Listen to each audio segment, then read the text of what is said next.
कर दिया। This is the first. Second is there the pass the such order save the public votes rights.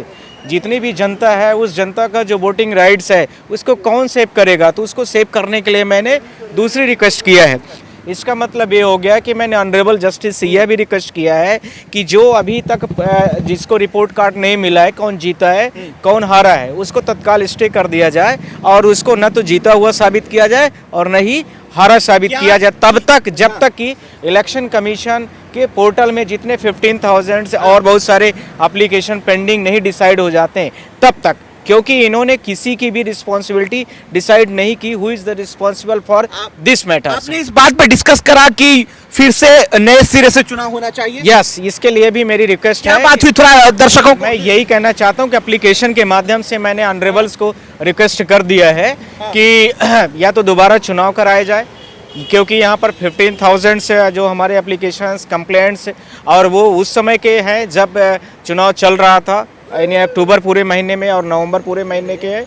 और उसके साथ में हमने यह भी रिक्वेस्ट किया है उसमें कि तब तक जब तक किसी का रिपोर्ट कार्ड अभी तक नहीं सबमिट हुआ है तो रिपोर्ट कार्ड अभी उनको तत्काल स्टे कर दिया जाए, क्योंकि बहुत सारे चंबल रीजन में, ग्वालियर रीजन में इनमें बहुत ज़्यादा तरीके से धांधली की गई है। और तेलंगाना से बड़ी खबर आ रही है सर, तेलंगाना से कि अंजनी कुमार डीजीपी को सस्पेंड कर दिया गया है। आपको बताएं कि तेलंगाना में कांग्रेस की सरकार बन गई है और ऐसे मौके पर वो अध्यक्ष मिले थे, वहां के कांग्रेस के अध्यक्ष डीजीपी अमित कुमार अंजनी कुमार को सस्पेंड कर दिया गया। सर कैसे देखें? This is the violations of the sections of the police sections department which is the not recognized by the home ministers and PMO office. First second is there कि there they already winning as a Congress party in the Telangana state. BJP wanted here कि entire state made by and win by the BJP parties. The Congress party cannot be able here the any winning parties and any winning in the state. तो ये मान लिया जाए कि ये लड़ाई अभी खत्म नहीं हुई है? नहीं, अब कहाँ से, अब तो मैंने सीजीआई से रिक्वेस्ट किया है कि यदि इसमें आपको लग रहा है तो आप कल जो है तो इमीडिएट इसको लिस्टिंग करके आप नोटिस करें। इसके लिए हमने रिक्वेस्ट कर लिया है और उन्होंने बोला है कि हम इस पूरे मैटर को पढ़ रहे हैं और पढ़ने के बाद हम तत्काल इसमें कुछ न कुछ डिसीजन लेंगे। हर घंटे खबर बदल रही है। आपको बताएं कि जब मध्य प्रदेश राजस्थान भारतीय जनता पार्टी जीत रही थी, शुरुआती रुझान में आपने देखा कि कांग्रेस की बढ़त थी, लेकिन अब जब भारतीय जनता पार्टी वहां मैंडेट की सरकार बनाने जा रही है, ऐसे वक्त में डी.वाई. चंद्रचूड़ साहब से यानी कि चीफ जस्टिस ऑफ इंडिया से, सुप्रीम कोर्ट के जो सीजेआई हैं उनसे मिलकर आप आए हैं।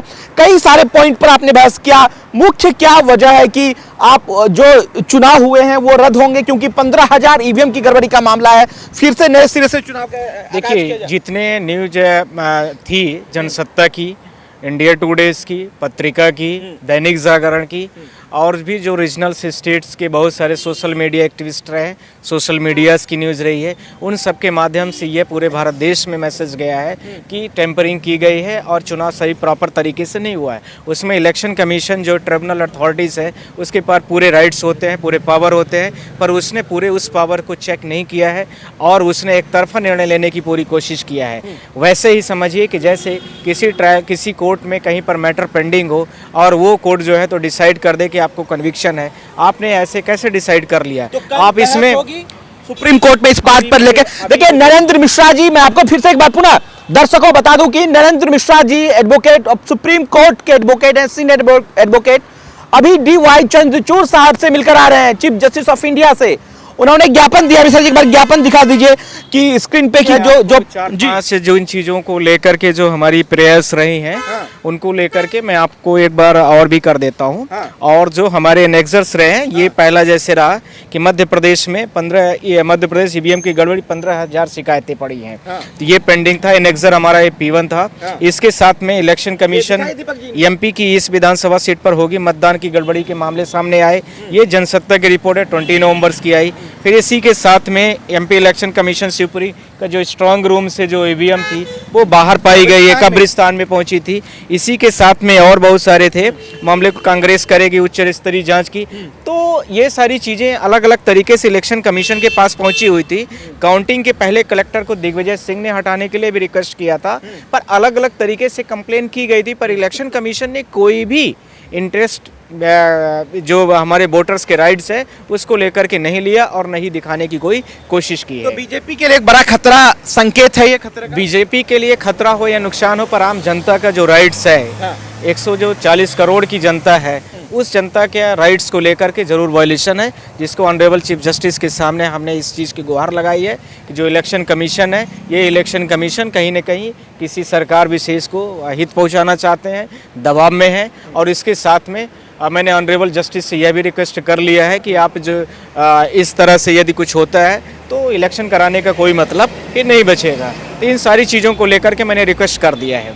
तो आपको क्या उम्मीद है, क्योंकि अभी जस्ट प्रधानमंत्री हेडक्वार्टर में संबोधित कर रहे हैं कार्यकर्ताओं को, संकेत क्या मिले चीफ जस्टिस ऑफ इंडिया की तरफ से? नहीं, ये सबसे बड़ा संकेत जाएगा कि chief justice of India Bharat देश के कानून के रक्षक हैं, संविधान के रक्षक हैं, आम जनता के राइट्स जितने दिए हैं, आर्टिकल 12 से लेकर के 35 तक के उन सारे आर्टिकल्स के जितने भी वायलेशन हो रहे हैं, उनको सबको सुरक्षा और रक्षा प्रदान करने की एक एक व्यक्ति की, प्रत्येक व्यक्ति की उनकी जवाबदेही है, जिम्मेदारी है। इसीलिए ऑनरेबल जस्टिस के सामने हम रात को गए और रात को उन्होंने तुरंत ही एप्लीकेशन को अपने पीएस के माध्यम से पीओ को बुलाया और उनको भेज करके एप्लीकेशन को सबमिट करवाया हमारा।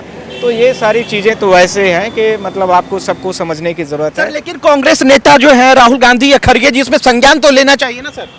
देखिए, वो तो पार्टी का मैटर है और पार्टी के लोगों से मेरी किसी से इस तरह से बात नहीं हुई। हमारी इतनी बड़ी लेकिन अप्रोच आपने कदम बहुत बड़ा उठा लिया। कदम नहीं, मैं भारत देश का एक नागरिक हूं और सुप्रीम कोर्ट में मैं अधिवक्ता हूं, तो मेरी एक जिम्मेदारी जवाबदेही दोनों बनती है कि मैं देश के कोई राइट्स का वायलेशन हो रहा है तो मैं इसको संज्ञान लूँ। हो सकता है कि कुछ चीज़ों के मामले में राहुल जी को न पता हो या किसी को न पता हो, ऐसा हो सकता है क्योंकि लीगल टर्म की बात थी, लीगल अप्रोच की बात थी।